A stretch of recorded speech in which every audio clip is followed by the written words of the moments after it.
100% Dragon, l'émission consacrée à l'équipe de rugby à 13 de Perpignan en compagnie de Bruno Onteniente. Une semaine après le match référence qui a placé les hommes de Steve McNamara en tête de Super League, les Dragons ont été éliminés de Betfred Challenge Cup ce week-end.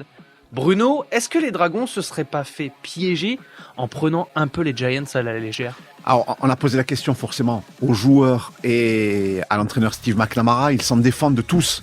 Ils avaient coupé après Saint-Helens pendant 2 jours et ils se sont mis en mode compétition, en mode match éliminatoire. On avait entendu les joueurs avant la rencontre. Donc voilà, ils assurent tous qu'ils n'avaient pas pris par-dessus la jambe ce rendez-vous. Et en plus, les voyants étaient vraiment ouverts du côté des Dragons catalans puisqu'il y avait quand même 3 belles rentrées dans l'effectif, ce qui rend bien entendu plus surprenant cette élimination. Score à la pause 0-16 si je me Exactement. souviens bien. Les joueurs n'étaient pas un peu empruntés physiquement ? Oui, c'est ce que nous a dit Benjamin Garcia, c'est ce que nous a dit également Arthur Romano. Ils ont manqué d'énergie, la première chaleur, mais ils veulent pas que ce soit une excuse non plus. Il a fait chaud pour les 2 équipes, Oui. bien entendu.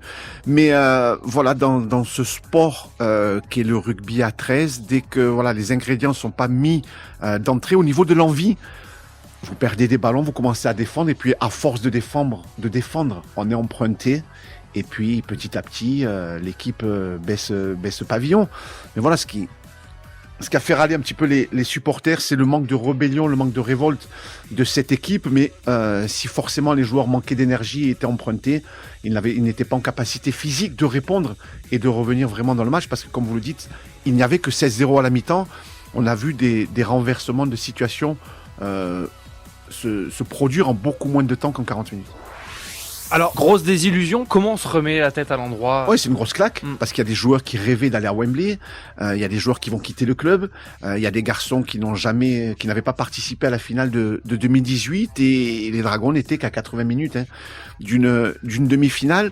S'en remettre, je pense qu'avant de s'en remettre, il faut vraiment comprendre, retenir les leçons, les pointer du doigt, se dire les choses dans le vestiaire, entre eux, entre joueurs, entre staff, pointer du doigt ce qui ne va pas. Il n'y a eu que 7 journées sur les 27 de Super League. Les Dragons, on le sait, sont premiers, mais il reste encore 20 journées. Si vous mettez pas les marqueurs nécessaires après cette élimination, la deuxième partie, la suite de la saison peut être compliquée. L'an dernier, ils s'en sont relevés de l'élimination prématurée à Perpignan face à Warrington parce qu'ils avaient pointé du doigt ce qui n'avait pas marché et fonctionné. Voilà, donc physiquement, comment on fait pour que la saison, les joueurs puissent être en forme jusqu'au bout. Voilà, il y a toutes ces questions-là à laquelle l'encadrement et les joueurs doivent répondre. Le jeu au pied qui a été plutôt très mauvais samedi, les choix offensifs qui n'étaient pas terribles non plus. Voilà, il y a pas mal de discussions à avoir, de points à corriger, à régler. Voilà, que tout le monde se mette dans le même sens pour avancer. Alors là, on rentre, comme tu le disais, dans le cœur de la saison de Super League. Le prochain rendez-vous, c'est quand ? Samedi 18h30 face à l'équipe de l'EKR, qui est l'une des équipes en forme du championnat, qui vient de se qualifier, elle, pour les demi-finales de Cup en éliminant le tenant du titre, en éliminant les Léopards de Lille samedi dernier. LKR qui est la grosse surprise, la grosse cote de ce début de saison, qui n'a que 2 points de retard sur les Dragons catalans. Et puis voilà, dans le sport, on sait qu'il y a cette chance de pouvoir réagir, rebondir, d'effacer en partie l'ardoise une semaine après. Cette équipe en a besoin. Cette équipe a besoin de réagir, de relever la tête avant d'aller à Lille, avant d'aller à Wigan.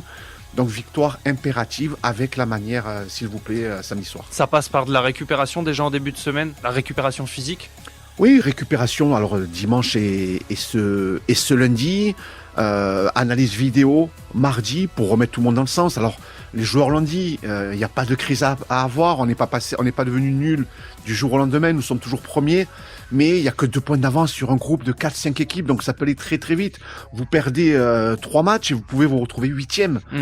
Et ensuite, ça sera très très difficile de relever la tête et de ramer pour attraper ce retard.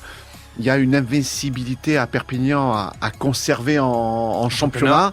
Voilà, ce qui est inquiétant, c'est que Huddersfield l'a bien fait, a montré à tout le monde qu'on pouvait mettre 30 points au Perpignanais à Brutus. Donc à eux de répondre le plus rapidement possible. Très bien, mais en tout cas, on suivra ça de près et on se donne rendez-vous dès jeudi. Exactement, à jeudi. Merci Bruno. Merci.